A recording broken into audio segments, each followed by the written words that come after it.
गोरखपुर गांव में सौरभ नाम का लड़का अपनी मां के साथ रहता था। सौरभ का ब्लूबेरी का व्यापार था। वो अपनी रोजी रोटी चलाने के लिए अपने बगीचा के ब्लूबेरी बेचा करता था। वो अपने बगीचे की खूब देखभाल करता था, लेकिन फिर भी उसके ब्लूबेरी कभी आधे पके होते तो कभी खराब हो जाते। वो आज भी रोज की तरह अपने बगीचे के ब्लूबेरी की टोकरी लेकर बाजार में बेचने आता है।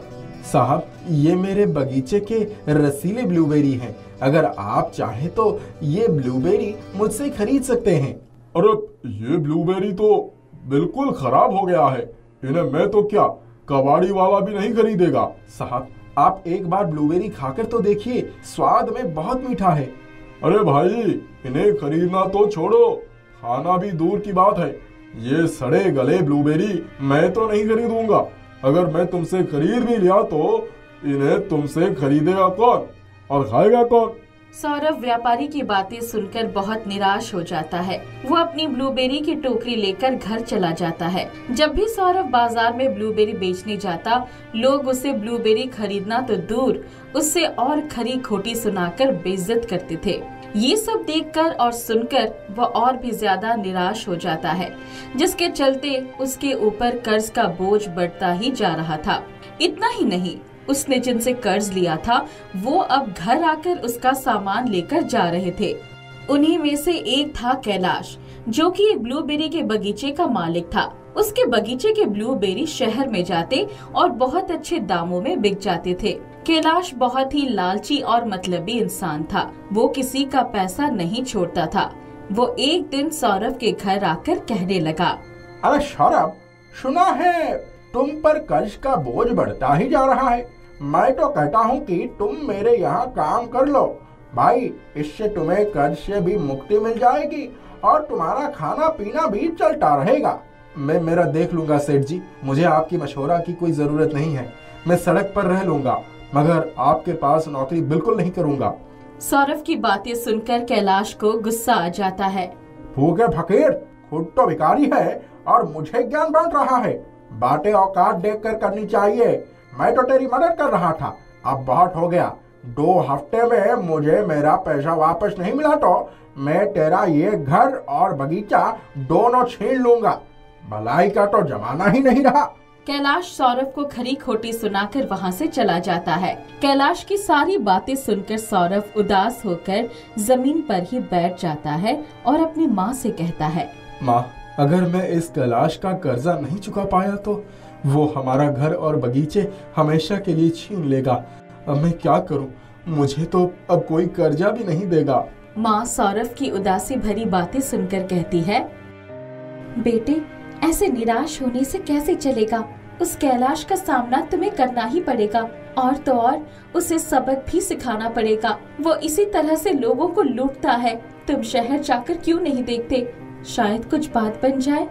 माँ की बातें सुनकर सौरभ को नई उम्मीद मिलती है। सौरभ अगले ही दिन शहर चला जाता है और शहर में जाकर कुछ दुकानदारों से कर्जा मांगता है, लेकिन किसी से भी जान पहचान ना होने के कारण उसे कोई भी कर्जा नहीं देता। सुबह से शाम हो जाती है। सौरभ निराश होकर घर लौटने के लिए घर के रास्ते निकल पड़ता है। थोड़ी देर चलने के बाद सौरभ को रास्ते में साधु बाबा बेहोश पड़े दिखाई देते हैं। सौरभ उन्हें उठाने की कोशिश करता है, लेकिन वो उठते ही नहीं। फिर सौरभ पास ही के तालाब से पानी लेकर साधु बाबा के चेहरे पर छिड़कता है और तभी साधु बाबा को होश आ जाता है। बाबा, अब आपको कैसा लग रहा है? ठीक लग रहा है बेटा, तुमने इस बाबा की मदद की है। तुम्हारा हमेशा कल्याण हो। बोलो बेटा, तुम्हें क्या चाहिए? मैं तुम्हारी मनोकामना पूरा करना चाहता हूँ। बाबा, मुझे कुछ नहीं चाहिए, मुझे सिर्फ आपका आशीर्वाद चाहिए, जिससे मैं अपना कर्ज चुका सकूं। साधु बाबा अपनी पोटली में से एक बीज निकालते हैं और वो सौरभ को देकर कहते हैं, बेटा, ये बीज अपने घर लेकर जाओ। इस बीज को बगीचे में लगाते समय जिस भी फल का नाम लोगे उस फल का ही पेड़ बन जाएगा, जिससे तुम्हारा कष्ट हमेशा के लिए दूर हो जाएगा। धन्यवाद बाबा, आपका बहुत बहुत शुक्रिया। सौरभ बीज लेकर अपने घर की ओर आगे बढ़ता है। घर जाते ही अगले दिन सौरभ उस बीज को अपने बगीचे में लगा देता है और लगते समय ब्लूबेरी के पेड़ का नाम लेता है। 2 दिनों बाद ही वो एक छोटे से पौधे में बदल जाता है। अरे ये पौधा तो मैंने परसों ही लगाया था और इतनी जल्दी बड़ा हो गया। लगता है ये कोई चमत्कारी पौधा है। सौरभ उस पौधे को बहुत देर तक देखता रहता है, फिर घर के अंदर चला जाता है। 8वें ही दिन पौधा बड़े से पेड़ में बदल जाता है। उस पेड़ पर सोने के ब्लूबेरी लगे थे। सोने के ब्लूबेरी देखकर सौरभ बहुत ज्यादा खुश हो जाता है। हे भगवान, आप बड़े दयालु हो, मुझ पर आपकी ऐसी ही कृपा दृष्टि बनाए रखिए। सौरभ पेड़ से 5 सोने की ब्लूबेरी तोड़ता है और वो 5 ब्लूबेरी जाकर बेच देता है। ब्लूबेरी बेचकर उसको जितना भी पैसा मिलता है उससे वो अपना पूरा कर्जा चुका देता है। अब वो अपनी माँ के साथ एक बड़े से मकान में रहने लगा। साथ ही उसने बड़ी बड़ी गाड़ियाँ और जमीन खरीदना भी शुरू कर दिया। सौरभ की तरक्की को देख कैलाश मन ही मन जलने लगा। इस सौरभ के बच्चे को ऐसा कौन सा खजाना मिल गया है कि रातों रात अमीर हो गया। मुझे कल ही उसके बगीचे में जाकर देखना पड़ेगा। अगले ही दिन कैलाश सौरभ के बगीचे में जाता है। वहाँ पर सोने के ब्लूबेरी का पेड़ देखकर वो चौंक जाता है। अच्छा, ये है सौरभ की अमीर बनने का राज। मैं अभी ये पेड़ काट कर इसके सारे सोने के ब्लूबेरी चुरा कर अपने घर लेकर चला जाऊंगा। फिर मैं सौरभ से भी बड़ा अमीर आदमी बन जाऊंगा। ऐसा सोचकर कैलाश पेड़ के पास जाता है कि तभी एक गड्ढे में गिर जाता है। उसके गड्ढे में गिरते ही जोर से आवाज होती है तो आस पड़ोस के लोग आ जाते हैं। आवाज सुनकर सौरभ भी वहां आ पहुंचता है। सेठ जी, मैं सोच ही रहा था कि अब तक आप मेरे सोने के ब्लूबेरी के पेड़ को देखने के लिए कैसे नहीं आए। इसीलिए मैंने पहले ही एक गड्ढा खोद के रखा था जिससे सारे सोने के ब्लूबेरी कोई चुरा ना सके। सौरभ की ये बातें सुनकर कैलाश सिर पर हाथ मार लेता है और सौरभ से बड़े प्यार से कहता है, अरे सौरभ बेटा, मैं तो सिर्फ देखने आया था, चुराने के लिए नहीं। चलो मुझे बाहर निकालो यहाँ से। आपको तो यहाँ से अब पुलिस ही बाहर निकालेगा। आपने मेरे जैसे कितने गरीबों को ठगा है, आज उस सब का हिसाब होगा। अरे सौरभ, तुम तो मेरे बेटे जैसे हो ना, और तुम मेरे साथ ऐसा करोगे बेटा? वो क्या है ना सेठ जी, आपको अगर आज मैंने ऐसे ही छोड़ दिया तो आप हमेशा गरीबों को लूटते ही रहेंगे और उनका नुकसान करते रहेंगे। ऐसा कहकर सौरभ पुलिस को कॉल करता है और उन्हें बुला लेता है। पुलिस के आते ही कैलाश की बोलती बंद हो जाती है। पुलिस कैलाश को चोरी के इल्जाम में पुलिस थाने लेकर चले जाते हैं। कैलाश को पुलिस थाने जाते देख गांव वाले बहुत खुश हो जाते हैं क्योंकि उसने कई सारे गरीब लोगों को लूटा था। धीरे धीरे सौरभ बहुत अमीर बन जाता है। अब हमेशा ही सौरभ गरीबों में जरूरत की चीजें बांटता रहता। नौजवान लड़कों को कर्जा भी देता ताकि वो तरक्की कर सके। अब सौरभ और उसकी माँ दोनों बहुत खुश थे। जादुई सोने के ब्लूबेरी के पेड़ ने उनकी जिंदगी खुशियों से भर दी। उमरपुर गांव में एक गरीब ब्राह्मण का परिवार रहता था। ब्राह्मण तो बहुत पहले ही मर गया था। घर में सिर्फ उसकी पत्नी सुशीला और बेटा नंदू ही था। एक तरफ सुशीला थी जो कि चाहती थी कि उसे कुछ भी काम नहीं करना पड़े, लेकिन हर सुख सुविधा उसे मिलनी चाहिए। दूसरी तरफ उसका बेटा नंदू बहुत आलसी था, इसलिए उस परिवार में गरीबी पैर तोड़कर बैठी थी। एक दिन, माँ, कुछ खाने को दे दो, बहुत भूख लगी है। जाकर कुछ काम करो, ऐसे ही खाट तोड़ते रहोगे? घर में खाने के लिए कुछ भी नहीं है। माँ, भूखे पेट काम कैसे कर सकता हूँ, कुछ तो खाने को दे दो। सुशीला ने उसे कुछ भी खाने को नहीं दिया। नंदू बेचारा दुखी होकर नदी के किनारे जाकर बैठ गया। वो एक अंजुली पानी लेता। ये है मेरी पूरियां, खूब चबाकर खाता हूँ, ये तो बड़ा स्वादिष्ट है। दूसरी अंजुली भरकर पीने लगा। ये है खीर, ये तो बहुत स्वादिष्ट है।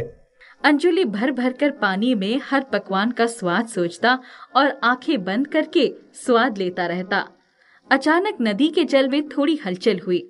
उस नदी की देवी उसके सामने प्रकट हो गई। वत्स, मैं तुम्हारे संतोष से बहुत प्रसन्न हूँ। बोलो, तुम क्या चाहते हो?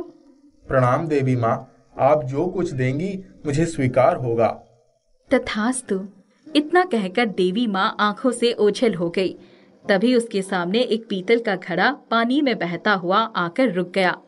नंदू ने उस पीतल के घड़े को खोला तो उसमें वही सारे पकवान थे जो उसने सोचा था। वाह देवी माँ, आपने तो मेरी सारी इच्छाएं पूरी कर दी। पहले मैं खुद पेट भर कर सब कुछ खा लूं, फिर जो कुछ बचेगा माँ के लिए लेता जाऊंगा। नंदू ने सारे खाने का स्वाद ले लेकर खूब छक्कर खाया। फिर जो खाना बचा उसे लेकर माँ के पास आ गया। माँ देखो तो, आज मैं कितना कुछ कमा कर लाया हूँ। इतने दिनों में पहली बार कुछ कमाई हुई तो पीतल का घड़ा खरीद लाया। तू कभी नहीं सुधरेगा। माँ, डांटने से पहले देख तो लो। क्या है इसमें? देखो तो। माँ ने जैसे ही घड़ा खोला तो उसकी तबीयत हरी हो गई। इतने सुगंधित और स्वादिष्ट पकवान कहाँ से लाया? तुम पकवान खाओ ना माँ, इससे क्या मतलब कि कहाँ से लाया और किसने दिया। माँ ने खूब चटखारे लेकर खाना खाया। जब उसका पेट भर गया, सुन नंदू, बाकी खाना अड़ोस पड़ोस में बांट देते हैं। रात के लिए निकाल लो, बाकी बांट दो। उन्होंने बचा हुआ सारा खाना अड़ोस पड़ोस में बांट दिया। खाना खाकर सब बहुत खुश हुए। खाना तो था ही बहुत स्वादिष्ट। दूसरे दिन नंदू फिर सुबह सुबह ही नदी किनारे उसी जगह पहुंच गया। पिछले दिन की तरह उसने वैसे ही पानी पी पी कर चबा चबा कर खाने का स्वाद लिया। थोड़ी देर में ही देवी माँ प्रकट हुई। प्रणाम देवी माँ, आपकी कृपा से कल हमने बहुत पकवान खाए, आज भी मिल जाएगा क्या? हाँ, क्यों नहीं। इतना कहकर देवी माँ आंखों से ओझल हो गई। पिछले दिन की तरह उस दिन भी पीतल का घड़ा पानी में तैरते हुए उसके पास पहुंच गया। नंदू ने घड़ा तुरंत खोल लिया और झटपट पकवान खा लिया। इसके बाद वो घड़ा लेकर घर चला आया। अरे बेटा, आज सुबह सुबह ही कहीं चला गया? माँ, मैं तुम्हारे लिए पकवान लेने गया था। आज क्या है देखूं? हाँ, देखो। घड़ा खोलते ही उसके भीतर से खुशबू का जबरदस्त झोंका आया। नंदू, तू कहाँ से ये पकवान ला रहा है, मुझे तो बता। माँ, मैं तुम्हें नहीं बता सकता हूँ। तुम आम खाओ, पेड़ मत गिनो। ठीक है। सुशीला ने सारे पकवान निकालकर अलग अलग बर्तनों में डालकर सजा दिए और एक बड़ी सी डालिया में रखकर सिर पर रख दिया। उसके बाद बाहर बेचने के लिए गली में निकल गई। पकवान ले लो, स्वादिष्ट पकवान ले लो। देखते ही देखते सारे पकवान बिक गए। पकवान इतनी स्वादिष्ट है कि मन कर रहा है रोज खाऊं। मैं कल फिर आऊंगी। सुशीला बहुत सारे पैसे लेकर घर पहुंच गई। उसने बेटे को कानों कान खबर न होने दी। दूसरे दिन सुशीला 4 बजे से ही नंदू के कान खा गई। उठ बेटा जल्दी, जा कहीं पकवान बंटना बंद न हो जाए। सोने दो माँ, थोड़ी देर बाद उठकर जाऊंगा। इतने बरसों में पहली बार तो तूने कोई ढंग का काम किया है, उस पर भी जाने में आनाकानी कर रहा है। उठ और जल्दी से जा, नहीं तो मुझे बता दे कि कहाँ से लेकर आता है ये सारे पकवान। मैं खुद चली जाऊंगी। ओ माँ, तुम तो चैन से सोने भी नहीं देती। जाता हूँ, लो उठ गया। नंदू ने उस दिन भी वैसा ही किया और देवी माँ ने प्रकट होकर उसे पीतल का घड़ा दे दिया। अब तो ये रोज का नियम बन गया कि नंदू की माँ उसे सुबह सुबह उठा देती और वो देवी माँ से घड़ा ले आता। उसकी माँ सुशीला सारा खाना बेच देती। बहुत समय बीत गया। एक दिन इस बालक की गरीबी पर दया करके मैंने इसकी भूख मिटाने के लिए पकवानों का घड़ा देने का निश्चय किया था, परंतु ये गरीब तो है ही, साथ साथ महाआलसी भी है।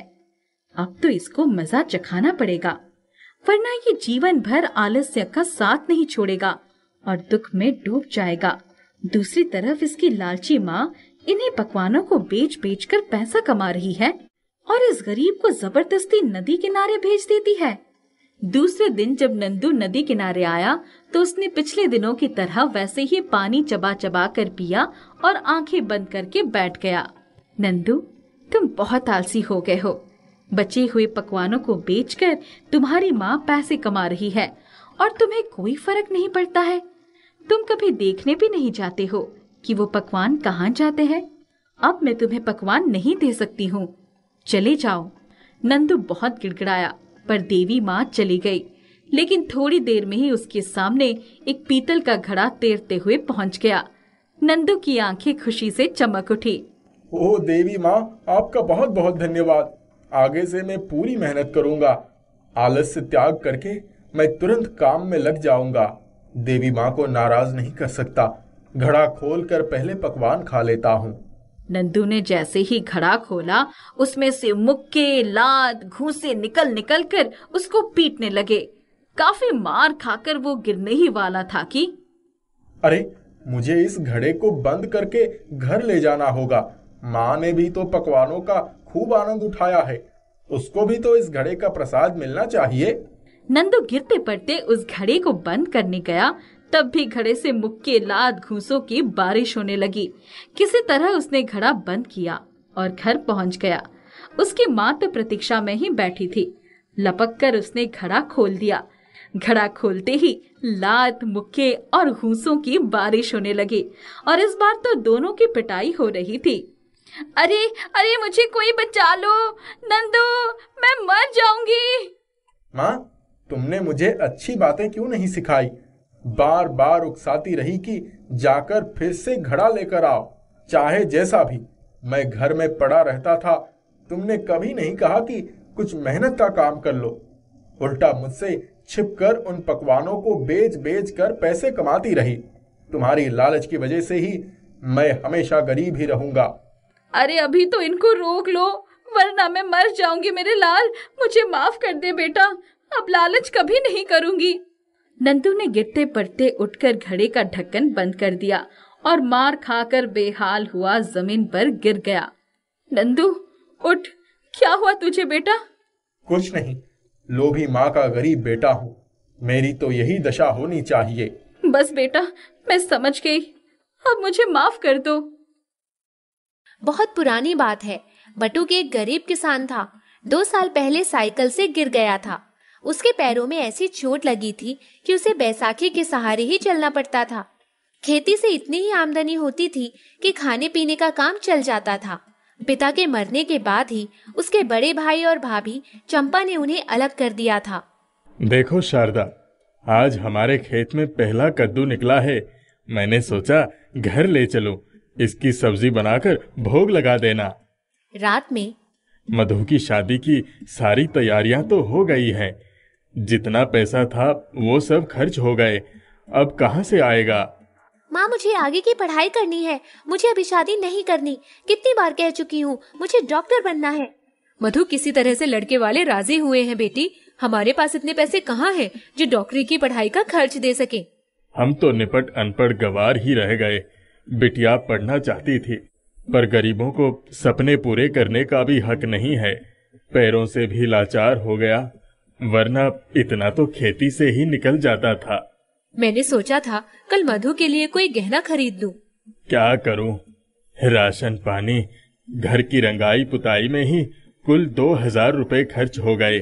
जीवन भर में गहनों को तरसती रही। सोचा था अपनी मधु के साथ ऐसा नहीं होने दूंगी, पर ये गरीबी ही हम किसानों की किस्मत है। तभी दरवाजे की कुंडी खड़की। मधु ने दरवाजा खोला तो सामने उसकी ताई का बेटा राघव खड़ा था। दीदी, ये कुछ सवाल हैं, जरा समझा दोगी? अच्छा, अंदर आ जाओ। क्यों रे, जब मैं चली जाऊंगी तब किससे पूछेगा? दीदी, आखिर तुम शादी कर ही क्यों रही हो? क्या करूं भाई, मेरी तो बिल्कुल इच्छा नहीं है। चलो तुम सवाल दिखाओ। बटुक और शारदा भी तब तक आ गए। राघव को नाश्ता करवाकर शारदा सारा राशन पानी कमरे में रखने चली गई। देखो जी, 1 महीने बाद ही लगन है। कुछ पैसों का इंतजाम कहीं से हो जाता है तो सिर्फ एक गले की जंजीर ही बनवा लेना। कल बड़े भाई साहब से पूछ लूंगा, शायद बेटी की शादी के नाम पर कुछ मदद कर दें। तुम चंपा भाभी के सामने तो मांगना मत, नहीं तो वो बिल्कुल ही नहीं राजी होंगी और उनको भी मना कर देंगी। भाई साहब फिर भी हमारे परिवार का सुख दुख समझते हैं। अच्छा चलो, अब सो जाओ, सुबह जल्दी उठना भी है, बहुत काम है। रात में शारदा की आंख खुली तो उसने देखा कि कद्दू बटुक लेकर आया था। वो कद्दू लुढ़कते हुए उसकी चारपाई के पास आ गया। हैं? ये कहाँ से आ गया? मैं तो इसको कोने में रख कर आई थी। ये तो घर का कद्दू था। मैंने सोचा था सब्जी बनाकर भोग लगाऊंगी, पर ये कहाँ से आ गया? कैसे? तुमने मुझे एक कोने में क्यों रखा? मेरी सब्जी बनाकर भोग लगाने वाली थी ना। कद्दू को बोलते हुए देखकर शारदा डर गई। अरे शादी के काम में मैं भूल ही गई, कल सबसे पहले यही काम करूंगी। कद्दू वहीं रखकर, ये तो बड़ी हैरानी वाली बात है, आज तक सब्जी पाती को बोलते हुए तो नहीं देखा था।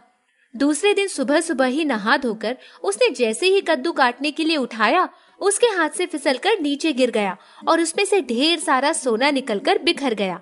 देख क्या रही हो शारदा, जल्दी से सारा सोना उठा लो और बिटिया को जितना भी गहना बनवाने का सोचा था बनवा लो। सब्जी बनाकर भोग लगा दो और बीज अपने आंगन में कहीं बो देना।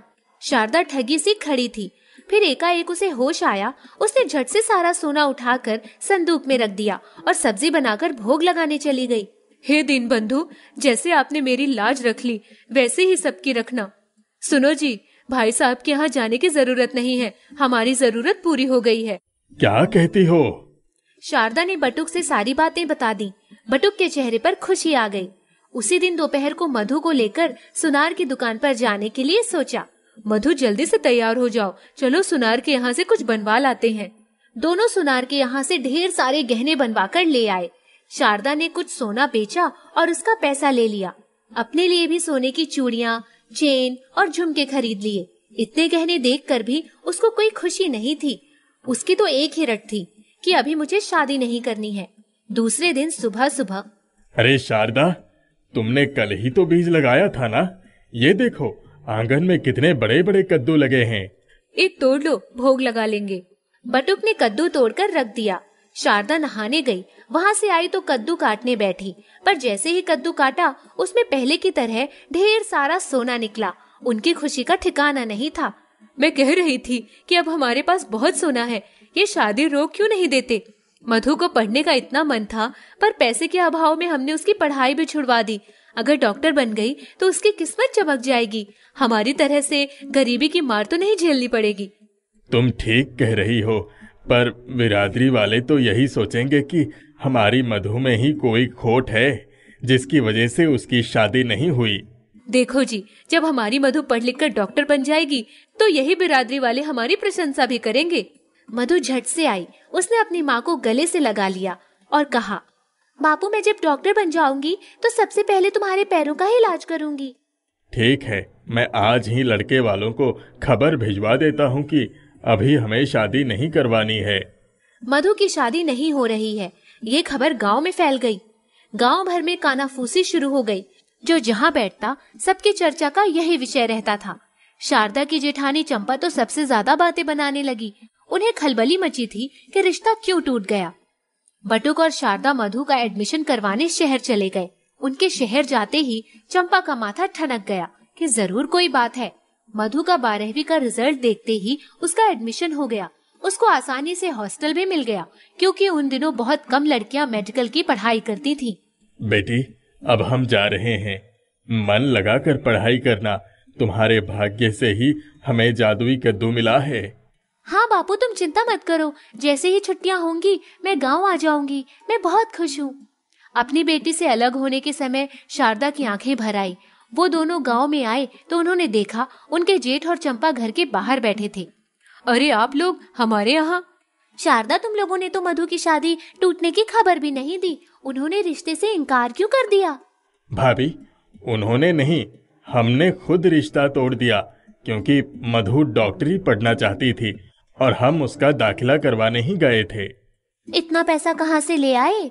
जो पैसे उसकी शादी पर खर्च करने के लिए रखे थे उसी से उसका दाखिला करवा दिया। चंपा को यह बात समझ नहीं आई। इतना ही शौक था लड़की को पढ़ाने का तो शादी तय ही क्यों की? ये लोग बहाने बना रहे हैं, बात कुछ और ही है, पता लगाना पड़ेगा।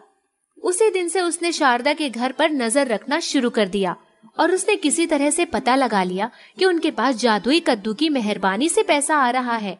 एक दिन जब सब सो रहे थे तब उसने अपने बेटे राघव से कहा, चाची के आंगन से कद्दू लेकर आओ, पर कोई देखने ना पाए। माँ, मैं चोरी नहीं करूँगा। लेकिन उसकी माँ ने जब बहुत जिद की, अभी नहीं माँ, रात में जाऊंगा। रात में राघव उनके आंगन में कूद गया और कद्दू ले आया। चंपा ने जैसे ही कद्दू तोड़ा तो कद्दू उसके मुंह पर आकर चिपक गया। उसने लाख छुड़ाने की कोशिश की, पर कद्दू तो उनके मुंह से हटा ही नहीं। बचाओ बचाओ! अरे ये क्या हुआ माँ? उसने भी बहुत छुड़ाने की कोशिश की पर कोई फायदा नहीं हुआ। अरे मेरा दम घुट रहा है, जल्दी निकालो।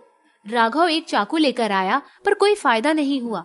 माँ, मैं चाची को बुलाकर ही लाता हूँ। वो भाग कर गया और शारदा को बुलाकर लाया। ये क्या हुआ? चाची, ये तुम्हारे आंगन का कद्दू है।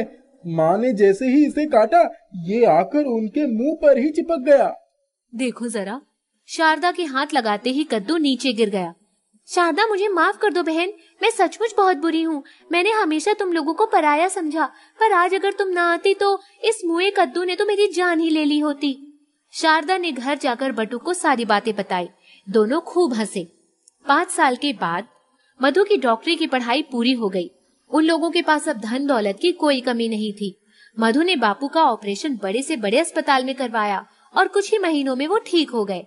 मधु भी एक बड़े अस्पताल में डॉक्टर हो गई। कुछ ही दिनों में बटुक और शारदा ने मधु का विवाह उसके साथ ही पढ़ने वाले एक डॉक्टर से कर दिया। वाह भाई, किस्मत हो तो बटुक जैसी। यहाँ तो कोसों तक के गांव में कोई अपनी लड़की को डॉक्टर नहीं बना पाया। बटुक की बिटिया ने पूरी गांव के नाम रोशन कर दिया है। वाह! जादुई कद्दू ने उनके जीवन को संवार दिया था। राजू अपने माता पिता के साथ पहाड़ों की घाटी में बसे एक गांव में रहता था। वो लोग बहुत गरीब थे।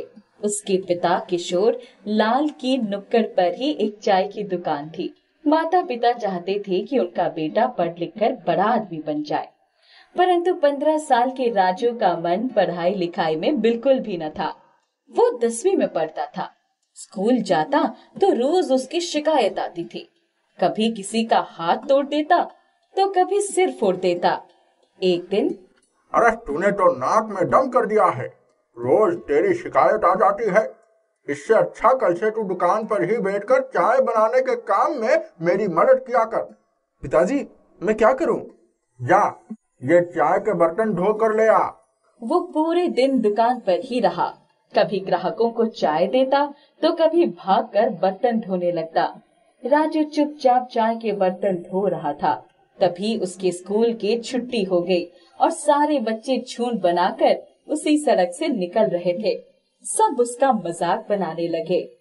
अरे वो देखो, चाय के बर्तन धो रहा है। पढ़ाई लिखाई तो करना नहीं है, ये इसी लायक है। राजू को बहुत गुस्सा आया। उसने चाय का पैन उठाया और उसके सिर पर दे मारा। उसी समय उधर से एक बुढ़िया जा रही थी। पैन उसके सिर से टकराया और वो गिर पड़ी। दादी माँ, मुझसे बहुत बड़ी गलती हो गई है, मुझे माफ कर दो। मैंने जानबूझकर तुम्हें नहीं मारा था। बेटा, तुमने किसी को तो मारा होगा ना। वो पैन जिसको भी लगता उसका यही हाल होता। राजू ने जल्दी से बुढ़िया को सहारा देकर उठाया। उसकी कमर बिल्कुल झुकी हुई थी। उसने बुढ़िया को अपनी दुकान के पास सहारा देकर बिठा दिया। तुम यहीं बैठो, मैं तुम्हारे लिए पानी और चाय लेकर आता हूँ। थोड़ी ही देर में वो चाय लेकर आया। उसने उस बुढ़िया को चाय पिला दी। तुमने मुझे मारा भी और मुझे चाय भी पिलाई। तुम एक नेक दिल बच्चे हो। मैं तुमसे बहुत खुश हूँ। ये लो, ये जादुई केतली है। इसमें जितनी भी चाय बनाना चाहो बन जाएगी। ये कहकर बुढ़िया वहाँ से गायब हो गई। वो अपने हाथों में केतली पकड़े उधर ही देखता रह गया। तभी, अरे चाय का पैन धुल गया हो तो जल्दी लेकर आ जा और चाय चढ़ा दे। देखता नहीं है, शाम का टाइम है, सब लोग भीड़ लगाए हैं।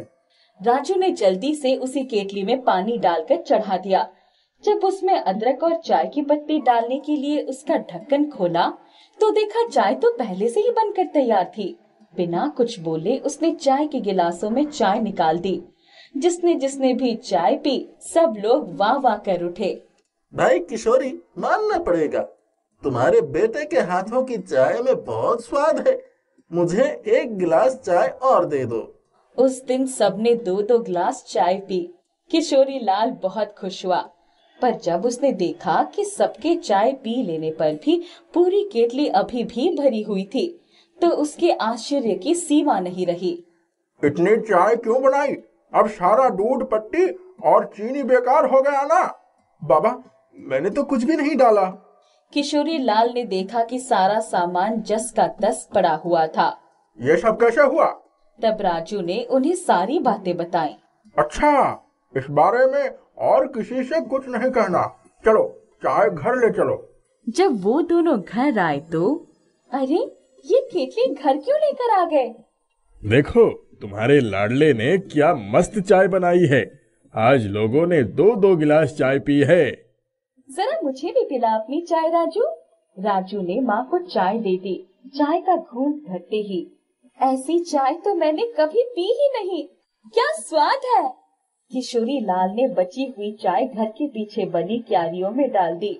सुबह जब वो लोग सोकर उठे तो अरे, जल्दी उठो, देखो हमारी क्यारियों में कितने सुंदर सेब के पेड़ लगे हैं और उन पर लाल लाल सेब भी लगे हैं।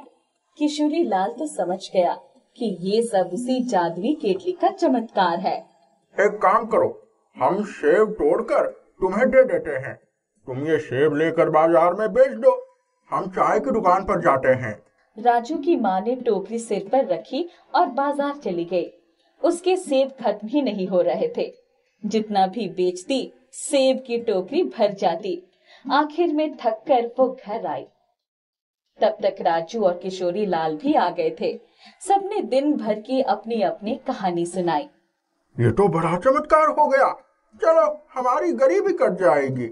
उनका सेब का पेड़ हमेशा लाल लाल सेबों से लदा रहने लगा। राजू की माँ दिन भर सेब बेचती। राजू और किशोरी लाल चाय की दुकान चलाते। कुछ ही दिनों में उनके पास काफी पैसा हो गया। सोचता हूँ अब एक पक्की दुकान खरीद लूं। वहीं चाय भी बनेगी और तू सेब भी वहीं बैठकर बेच देगा। हाँ बाबा, ये ठीक रहेगा। हमारे सेब इतने रसीले हैं कि जो भी एक बार खा लेता है उसको स्वाद भूलता नहीं है। उन्होंने कुछ ही दिनों में पक्की दुकान खरीद ली। उनकी खूब आमदनी होने लगी। जो चाय बच जाती उसे सेब के पेड़ में डाल देते। अब उनका रहन सहन बिल्कुल बदल गया। घर भी पक्का हो गया। बाबा, हम एक मोटरसाइकिल भी खरीद लेते हैं। हाँ बेटा, तूने तो मेरी दिल की बात छीन ली। जिस दिन वो मोटरसाइकिल लेकर आए, उस दिन पूरे गांव वाले उनकी मोटरसाइकिल देखने आ गए। सबके मुंह पर एक ही बात थी, अरे किशोरी लाल, किस्मत हो तो तुम्हारे जैसे। बेटा जवान हो गया। जिस दिन से दुकान पर बैठा, तुम्हारा तो भाग्य ही खुल गया। सब आप लोगों का आशीर्वाद है भाई जी। बेटा आप लोगों के बच्चों की तरह पढ़ लिख तो ना सका, पर दुकान संभाल ली। राजू झटपट मिठाई लेकर आया। उसने सबको बांट दिया। उनकी बहुत तरक्की होती देखकर मुन्ना ईर्ष्या से जल उठा।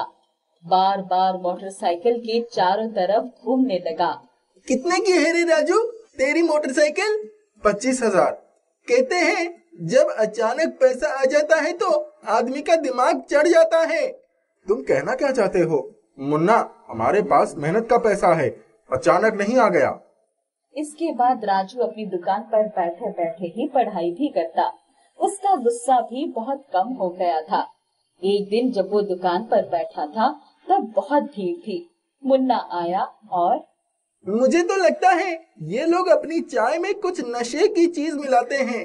लोगों को इसीलिए चाय पीने की आदत पड़ गई है। एक दो लोगों ने उसकी हाँ में हाँ मिलाई। धीरे धीरे बात फैल गई। कई दिनों तक वो दुकान पर आकर ऐसे ही बातें बोलते।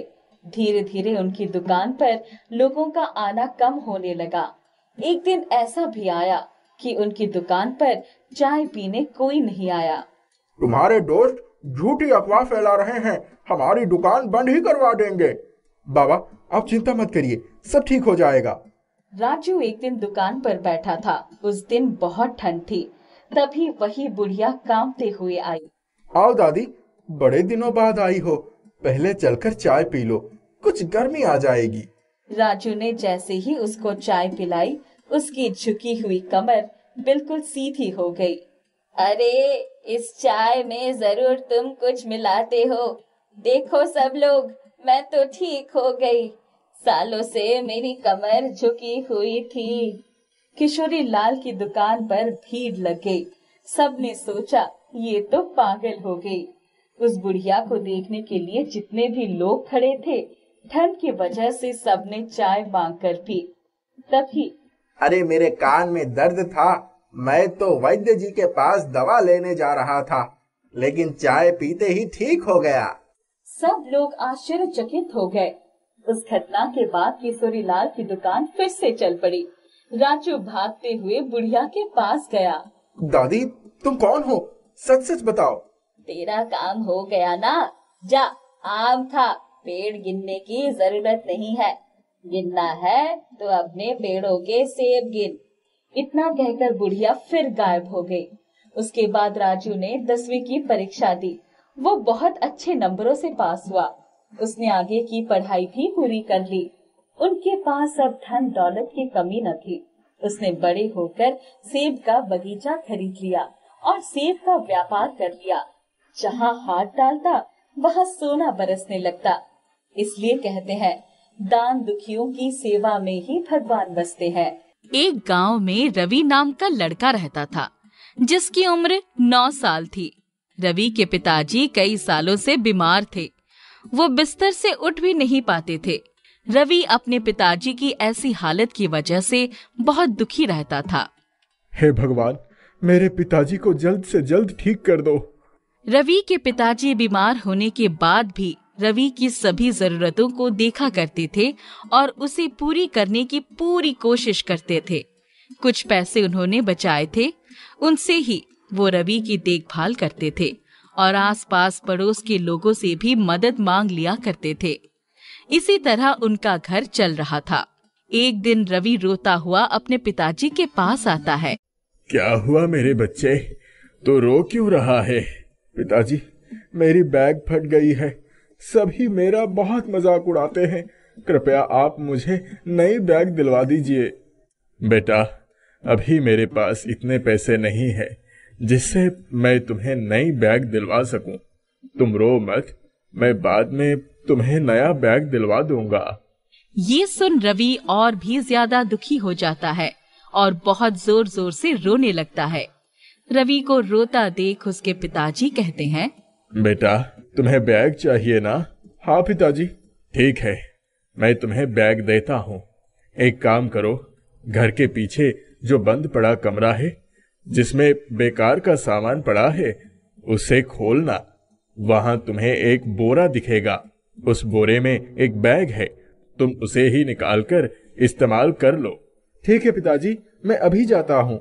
रवि तुरंत उस कमरे में आता है और उस बोरे में से बैग निकालता है। वाह, ये तो बहुत ही खूबसूरत है। अब कोई मुझे नहीं चिढ़ा पाएगा। रवि उस बैग को पाकर बहुत खुश होता है। अगले दिन उसी को पहनकर स्कूल आता है और सभी को वो बैग दिखाता है।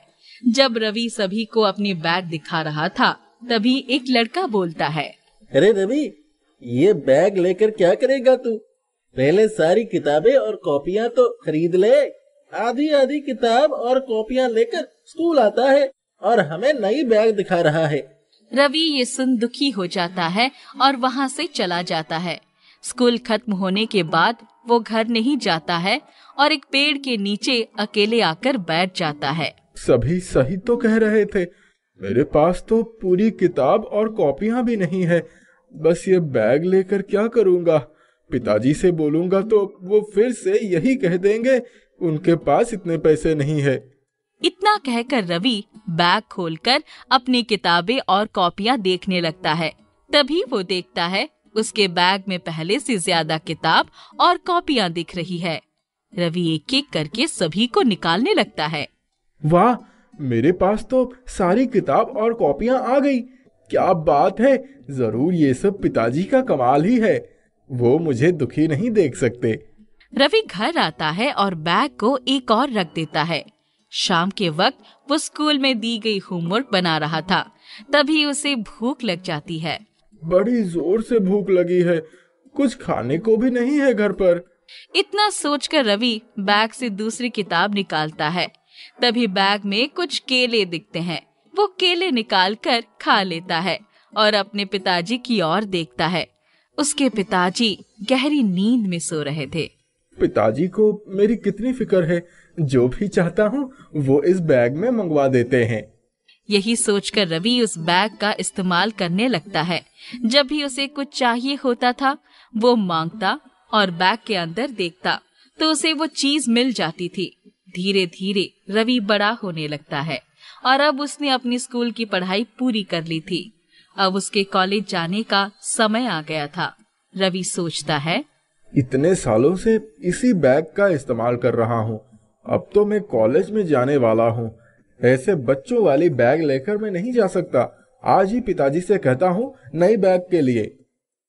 रवि के पिताजी इतने सालों में और भी ज्यादा कमजोर और बुजुर्ग हो गए थे। पिताजी, मुझे नई बैग चाहिए कॉलेज जाने के लिए। मैं बच्चों वाली बैग लेकर कॉलेज नहीं जाऊंगा। बेटा, तू तो जानता ही है घर की हालत क्या है। मेरे पास पैसे नहीं बचे हैं जिससे मैं तुझे नई बैग दिलवा सकूं। ये सुन रवि बहुत गुस्सा हो जाता है और गुस्से में रवि वो बैग नीचे फेंक देता है। जैसे ही रवि वो बैग नीचे फेंकता है, वो बैग कॉलेज स्प्रिंग बैग में बदल जाता है और रवि से कहता है, रवि, तुम्हें पता है मैंने बचपन से लेकर आज तक तुम्हारा साथ दिया है। मैं जादुई बैग हूँ। जब जब तुम्हें कुछ चाहिए था मैंने ही तुम्हें दिया और आज तुम मुझे ही इस तरह फेंक रहे हो। ये सुन रवि हैरान रह जाता है और कहता है, क्या सच में तुम जादुई बैग हो? मगर तुमने मेरी मदद क्यों की? तुम्हारे पिताजी ने कुछ अच्छे कर्म किए थे जिस वजह से मैं तुम्हारी मदद कर रहा हूँ। रवि तुरंत उस बैग को उठा लेता है और माफी मांगता है और अपने पास रख लेता है। उसे ही लेकर कॉलेज जाता है। कॉलेज जाने के बाद रवि जादुई बैग से बहुत नई नई चीजों की मांग करने लगता है। वो नई बाइक ले लेता है और नए महंगे कपड़े मंगवा लेता है और जादुई बैग का दुरुपयोग करने में लग जाता है। बचपन में जब रवि को ये नहीं पता था